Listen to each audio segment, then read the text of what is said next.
Hello প্রিয় ছাত্রছাত্রীরা, তোমাদের এআই নলেজ স্ট্রিম চ্যানেলে স্বাগত। আজকের আলোচনার বিষয় হচ্ছে অষ্টম শ্রেণীর পরিবেশ ও বিজ্ঞানের অধ্যায় তাপ। এই অধ্যায়ের আমরা আজকে 1 মার্কের, 2 মার্কের এবং 3 মার্কের প্রশ্ন উত্তরগুলো আলোচনা করব। আলোচনা করার পূর্বে আমি তোমাদের অবশ্যই অনুরোধ করব, যারা যারা এখনও চ্যানেলটিকে সাবস্ক্রাইব করোনি তারা অবশ্যই চ্যানেলটিকে সাবস্ক্রাইব করে দিও। তো চলো শুরু করা যাক। প্রথম প্রশ্ন হচ্ছে, তাপ কি? উত্তর, তাপ হলো এক প্রকারের শক্তি যা গ্রহণ করলে বস্তু গরম হয়ে ওঠে এবং বর্জন করলে বস্তু ঠান্ডা হয়ে ওঠে, একেই তাপ বলে। 2 নম্বর, বস্তুর উষ্ণতা বাড়াতে প্রয়োজনীয়তা কোন কোন বিষয়ের উপর নির্ভর করে? উত্তর, 1 নম্বর বস্তুর ভর, 2 নম্বর বস্তুর উপাদান, 3 নম্বর বস্তুর উষ্ণতা বৃদ্ধির পরিমাণের ওপর। 3 নম্বর প্রশ্ন, সিজিএস পদ্ধতিতে তাপের একক কী? উত্তর, ক্যালোরি। 4 নম্বর প্রশ্ন, 1 ক্যালোরি বলতে কি বোঝো? উত্তর, 1 গ্রাম বিশুদ্ধ জলের উষ্ণতা 1 ডিগ্রি সেলসিয়াস বৃদ্ধি করতে যে পরিমাণ তাপ লাগে তাকে 1 ক্যালোরি বলা হয়। 5 নম্বর প্রশ্ন, আপেক্ষিক তাপ কাকে বলে? উত্তর, কোনো পদার্থের একক ভরের উষ্ণতা 1 ডিগ্রি বৃদ্ধি করতে যে তাপের প্রয়োজন তাকে ওই পদার্থের আপেক্ষিক তাপ বলা হয়। 6 নম্বর প্রশ্ন, আপেক্ষিক তাপের সিজিএস ও এসআই একক কী? উত্তর, সিজিএস পদ্ধতিতে আপেক্ষিক তাপের একক হলো ক্যালোরি পার গ্রাম ডিগ্রি সেলসিয়াস এবং এসআই এর একক হলো জুল পার কেজি কেলভিন। 6 নম্বর প্রশ্ন, গলনাঙ্ক বলতে কি বোঝো? উত্তর, কোনো নির্দিষ্ট চাপে যে উষ্ণতায় কোনো কঠিন পদার্থ গলে তরলে পরিণত হয় সেই উষ্ণতাকে ওই পদার্থের গলনাঙ্ক বলা হয়। 7 নম্বর প্রশ্ন, হিমাঙ্ক বলতে কি বোঝো? উত্তর, কোনো নির্দিষ্ট চাপে যে উষ্ণতায় কোনো তরল পদার্থ জমে কঠিনে পরিণত হয় সেই উষ্ণতাকে ওই পদার্থের হিমাঙ্ক বলে।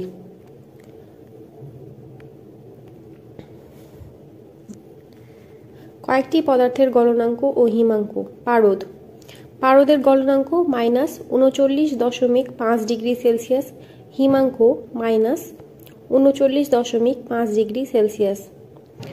বরফের গলনাঙ্ক 0 ডিগ্রি সেলসিয়াস, হিমাঙ্ক 0 ডিগ্রি সেলসিয়াস। সোনা 1063 ডিগ্রি সেলসিয়াস, হিমাঙ্ক সেম।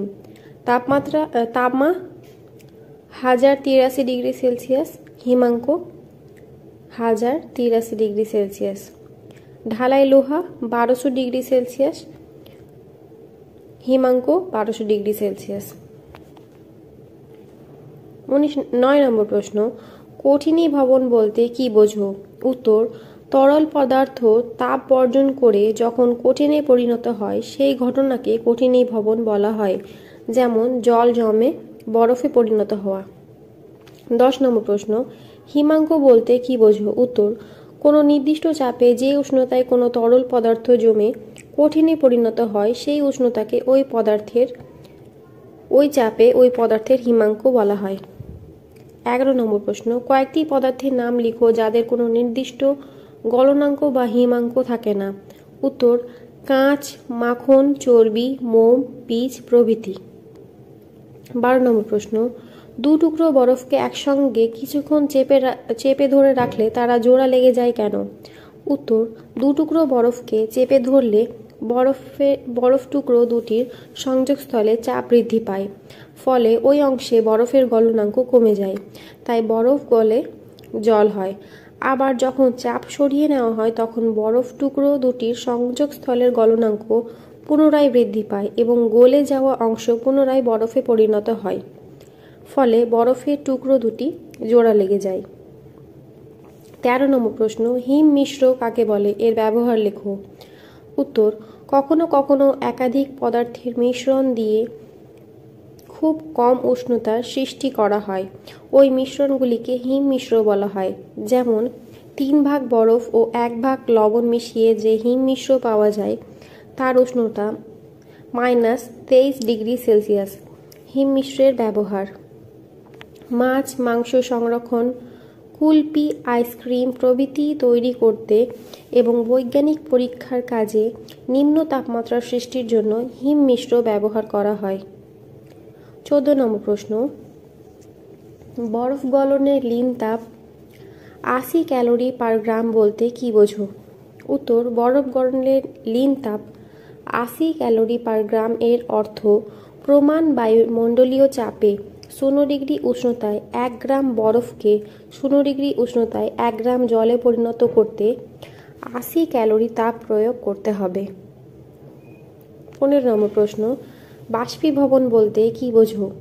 উত্তর, কোনো তরলে তাপ দিলে সেই তরল বাষ্পে পরিণত হয়, অর্থাৎ তরলের বাষ্পে পরিণত হওয়ার ঘটনাকেই বাষ্পীভবন বলে। 16 নম্বর প্রশ্ন, বাষ্পায়ন বলতে কি বোঝো? উত্তর, যে কোনো উষ্ণতায় কোনো তরলের উপরিতল থেকে ধীরে ধীরে বাষ্পে রূপান্তরিত হওয়ার ঘটনাকে বাষ্পায়ন বলে। 17 নম্বর প্রশ্ন, বর্ষাকালের তুলনায় শীতকালে জামা কাপড় তাড়াতাড়ি শুকোয় কেন?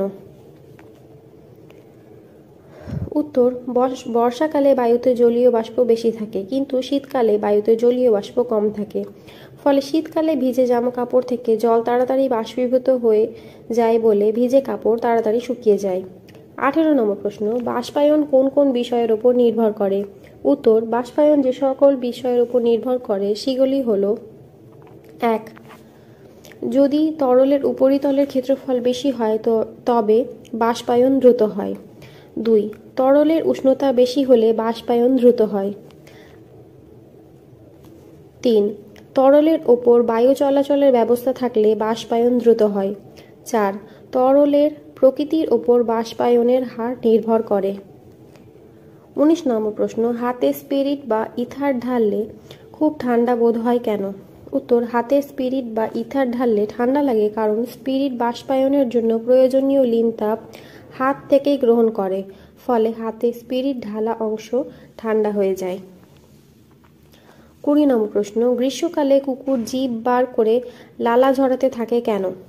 উত্তর, কুকুরের শরীর থেকে ঘাম বের হয় না, তাই জিভ বের করে রাখলে বাষ্পায়নের জন্য প্রয়োজনীয় লিন তাপ জিভ সরবরাহ করে, ফলে জিভ ঠান্ডা হয় এবং দেহের তাপ কমে যায়। অর্থাৎ দেহের তাপমাত্রা কমানোর জন্যই গ্রীষ্মকালে কুকুর জিভ বার করে লালা ঝরাতে থাকে। 21 নম্বর প্রশ্ন, স্ফুটন বলতে কি বোঝো?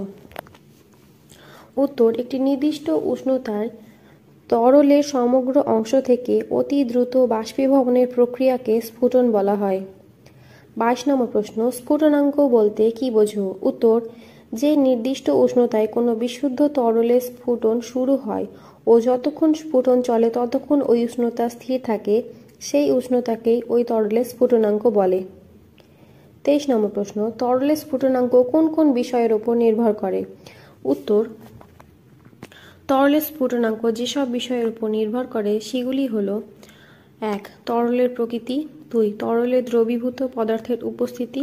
3. তরলের উপস্থিত চাপ প্রভৃতির উপর নির্ভর করে। 24 নম্বর প্রশ্ন, কয়েকটি তরলের স্ফুটনাঙ্ক লেখো। জল 100 degree Celsius, diethyl ether 35 degree Celsius, পারদ 357 ডিগ্রি সেলসিয়াস, তরল হাইড্রোজেন -253 ডিগ্রি সেলসিয়াস। 25 নম্বর প্রশ্ন, রান্নার সময় পাত্রের মুখ ঢাকনা দিয়ে ঢেকে রান্না করলে তাড়াতাড়ি খাদ্যবস্তু সিদ্ধ হয়ে যায় কেন?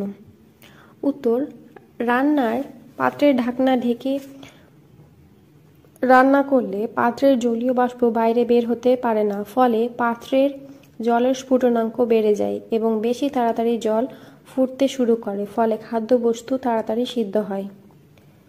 26 নম্বর প্রশ্ন, স্ফুটনের লিন তাপ বলতে কি বোঝো?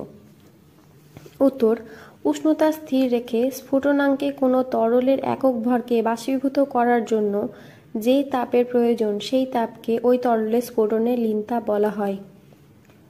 27 নম্বর প্রশ্ন, জল বা জলীয় বাষ্পীভবনের লিন তাপ 537 ক্যালোরি পার গ্রাম বলতে কি বোঝো? উত্তর, জলের লিন তাপ 537 ক্যালোরি পার গ্রাম বলতে বোঝায় প্রমাণ বায়ুমণ্ডলীয় চাপে 100 ডিগ্রি সেলসিয়াস উষ্ণতায় 1 গ্রাম জলকে একই উষ্ণতায় 1 গ্রাম জলীয় বাষ্পে রূপান্তরিত করতে 537 ক্যালোরি তাপ প্রয়োগ করতে হয়। 28 নম্বর প্রশ্ন, ঘনীভবন বলতে কি বোঝো? উত্তর, বাষ্প থেকে তরল হওয়ার ঘটনাকেই ঘনীভবন বলে। 29 নম্বর প্রশ্ন, মেঘ বলতে কি বোঝো? উত্তর, পুকুর, হ্রদ, নদী, সমুদ্র প্রভৃতি জল তাপের ফলে বাষ্পীভূত হয় এবং এই বাষ্পীভূত হালকা বায়ু আস্তে আস্তে উপরে উঠতে থাকে। এরপর উপরের শীতল বায়ু সংস্পর্শে এসে সম্পৃক্ত হয়। সম্পৃক্ত হওয়ার পর জলকণাগুলি এক সময় বাতাসে ভাসমান ধূলিকণা ও অন্যান্য কণাকে কেন্দ্র করে ঘনীভূত হয় ও জলকণা রূপে তা বাতাসে বেড়ে যায়। একেই আমরা মেঘ বলি। 30 নম্বর প্রশ্ন, কুয়াশা বলতে কি বোঝো? উত্তর, রাতের সময় বাতাস স্থির থাকলে ভূপৃষ্ঠের কাছাকাছি অনেকখানি জায়গায় বায়ু ধীরে ধীরে শীতল হয়ে জলীয় বাষ্প দিয়ে সম্পৃক্ত হয়ে পড়ে। ওই জলীয় বাষ্প ঘনীভূত হয়ে বাতাসে ভাসমান ধূলিকণার ওপরে জলকণা রূপে জমে ভাসতে থাকে। একেই কুয়াশা বলে। 31 নম্বর প্রশ্ন, শিশির বলতে কি বোঝো? উত্তর, রাতের বেলা বা সন্ধ্যাবেলায় পৃথিবী পৃষ্ঠের তাপমাত্রা কমে গেলে বায়ুর জলীয় বাষ্প শীতল বস্তু যেমন ঘাস, লতাপাতার প্রভৃতির ওপর ছোট ছোট জলের ফোঁটা রূপে পড়ে থাকতে দেখা যায়, যাকে শিশির বলে। 32 নম্বর প্রশ্ন, পরিবহন বলতে কি বোঝো? উত্তর, কোনো কঠিন পদার্থের মধ্যে দিয়ে তাপ পরিবাহিত হওয়ার পদ্ধতিকে পরিবহন বলে। 33 নম্বর প্রশ্ন, সুপরিবাহী বলতে কি বোঝো? উদাহরণ দাও। উত্তর, যে সমস্ত পদার্থের মধ্যে দিয়ে তাপ সহজে প্রবাহিত হতে পারে সেই সকল পদার্থকে সুপরিবাহী পদার্থ বলে, যেমন তামা, লোহা, অ্যালুমিনিয়াম প্রভৃতি। 34 নম্বর প্রশ্ন, কুপরিবাহী পদার্থ বলতে কি বোঝো? উত্তর, যে সমস্ত পদার্থের মধ্যে দিয়ে তাপ সহজে প্রবাহিত হতে পারে না তাদের তাপের কুপরিবাহী পদার্থ বলা হয়, যেমন কাঠ, বায়ু, কাগজ প্রভৃতি। 35 নম্বর প্রশ্ন, বরফের ওপর কাঠের গুঁড়ো ছড়ানো থাকে কেন? উত্তর, বরফের ওপর কাঠের গুঁড়ো ছড়ানো থাকে কারণ কাঠের গুঁড়োর মাঝখানে যে জায়গা থাকে তাতে বায়ু ঢুকে থাকে, আর বায়ু তাপের কুপরিবাহী, তাই বাইরে থেকে তাপ কাঠের গুঁড়োর ভেতর দিয়ে বরফের মধ্যে যেতে পারে না, ফলে বরফ গলে না। 36 নম্বর প্রশ্ন, শীতকালে হাতি ধুলো মাখে কেন? উত্তর, শীতকালে হাতি ধুলো মাখে কারণ ধুলোর কণাগুলোর ফাঁকে ফাঁকে বায়ু আটকে থাকে। বায়ু তাপের কুপরিবাহী, ফলে ওই বায়ুস্তর দেহের তাপকে বাইরে আসতে দেয় না, ফলে দেহ গরম থাকে। 37 নম্বর প্রশ্ন, শীতকালে আমরা উলের পোশাক পরি কেন? উত্তর, শীতকালে আমরা উলের পোশাক পরি কারণ উল বা পশমের তৈরি জামা কাপড় আঁশগুলির ফাঁকে ফাঁকে বেশি পরিমাণ বায়ু আবদ্ধ থাকে, আর বায়ু তাপের কুপরিবাহী, ফলে তার মধ্যে দিয়ে তাপ বাইরে আসতে পারে না, ফলে দেহ গরম থাকে। 38 নম্বর প্রশ্ন, শীতকালে পাখিরা কখনো কখনো পালক ফুলিয়ে বসে থাকে কেন? উত্তর, শীতের দিনে পাখিরা পালক ফুলিয়ে রাখে শরীর গরম রাখার জন্য। পালকের ফাঁকে ফাঁকে বায়ু থাকে, বায়ু তাপের কুপরিবাহী, ফলে শরীরের ভেতরের তাপ বাইরে আসতে পারে না, ফলে শরীর গরম থাকে। 39 নম্বর প্রশ্ন, শীতকালে গায়ে কম্বল চাপা দিলে আরাম লাগে কেন? উত্তর, শীতকালে গায়ে কম্বল চাপা দিলে আরাম লাগে কারণ কম্বলের ভেতরে বায়ু থাকে, আর বায়ু তাপের কুপরিবাহী, ফলে বাইরের ঠান্ডা বায়ু ভেতরে আসতে পারে না এবং ভেতরের গরম বায়ু বাইরে যেতে পারে না, তাই শীতকালে গায়ে কম্বল চাপা দিলে আরাম লাগে। ইগলু। 40 নম্বর প্রশ্ন, ইগলু কি? উত্তর, গ্রিনল্যান্ডের থুলে অঞ্চলে এস্কিমোদের বরফের তৈরি বাসস্থানকে ইগলু বলা হয়। 41 নম্বর প্রশ্ন, ইগলু বরফ দিয়ে তৈরি করা হয় কেন? উত্তর, বরফ যেহেতু তাপের কুপরিবাহী, ফলে বরফ বাইরের প্রচণ্ড ঠান্ডা বাতাস ভেতরে ঢুকতে দেয় না, তাই গ্রিনল্যান্ডের অধিবাসীরা ইগলু ব্যবহার করে। 42 নম্বর প্রশ্ন, পরিচলন স্রোত বলতে কি বোঝো? উত্তর, তরল বা গ্যাসের গরম অংশ তুলনামূলকভাবে হালকা বলে ওপরে ওঠে ও ঠান্ডা অংশ ভারী বলে নিচে নামে। এর ফলে তরল বা গ্যাসের মধ্যে যে চক্রাকার স্রোতের সৃষ্টি হয় তাকে পরিচালন স্রোত বলে। 43 নম্বর প্রশ্ন, সূর্য থেকে কোন পদ্ধতিতে তাপ পৃথিবীতে আসে? উত্তর, বিকিরণ পদ্ধতিতে।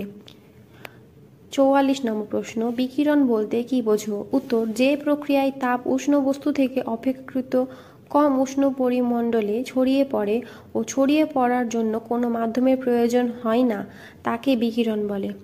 45 নম্বর প্রশ্ন, থার্মোফ্লাক্স কে তৈরি করেন? উত্তর, ইংরেজ বিজ্ঞানী স্যার জেমস ডিওয়ার। 46 নম্বর প্রশ্ন, থার্মোফ্লাক্সের অপর নাম কি? উত্তর, ডিওয়ার ফ্লাক্স। 47 নম্বর প্রশ্ন, থার্মোফ্লাক্সকে দুটি দেওয়াল বৈশিষ্ট্য থার্মোফ্লাক্সের দুটি দেওয়াল বৈশিষ্ট্য পাত্রটির দেওয়ালে কোন পদার্থের প্রলেপ দেওয়া থাকে? উত্তর, রূপোর বা পারদের প্রলেপ। 48 নম্বর প্রশ্ন, কোন পদ্ধতিতে তাপ সঞ্চালনের জন্য কোনো মাধ্যমের প্রয়োজন হয় না? উত্তর, বিকিরণ পদ্ধতিতে। 49 নম্বর প্রশ্ন, কোন পদ্ধতিতে সবচেয়ে দ্রুত তাপের সঞ্চালন হয়? উত্তর, বিকিরণ পদ্ধতিতে। 50 নম্বর তথা আজকের আলোচনা পর্বের শেষ প্রশ্ন, উনুনের পাশে দাঁড়ালে গরম লাগে, এক্ষেত্রে তাপ কোন পদ্ধতিতে আসে? উত্তর, বিকিরণ পদ্ধতিতে। তো এই ছিল আজকের আলোচনার পর্ব। আজকের ভিডিওটি যদি তোমাদের ভালো লেগে থাকে তাহলে অবশ্যই চ্যানেলটিকে সাবস্ক্রাইব করো। ধন্যবাদ।